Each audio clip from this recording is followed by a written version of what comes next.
સૌને રામ રામ। છેલ્લા 2 માસથી કેટલાક મિત્રો સસ્તી પ્રસિદ્ધિ મેળવવા માટે સંસદ સભ્ય તરીકેની મારી છબીને બગાડી અને લોકો વચ્ચે બદનામ કરવા માટે એડિટિંગ કરેલો ઓડિયો વિડિયો શેર કરાવી રહ્યા છે।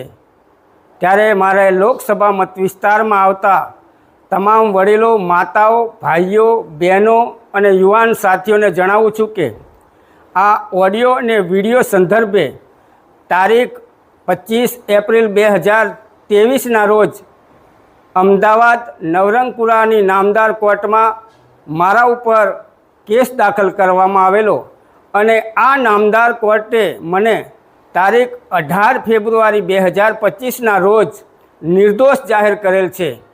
ત્યારે સસ્તી પ્રસિદ્ધિ મેળવવાના પ્રયત્નો કરતા મિત્રોને હું જણાવું છું કે તેઓને આ સંદર્ભમાં મારી સાથે રૂબરૂ ચર્ચા કરવી હોય તો જાહેર મંચ ઉપર હું આ ચર્ચા કરવા માટે તૈયાર છું। વંદે માતરમ।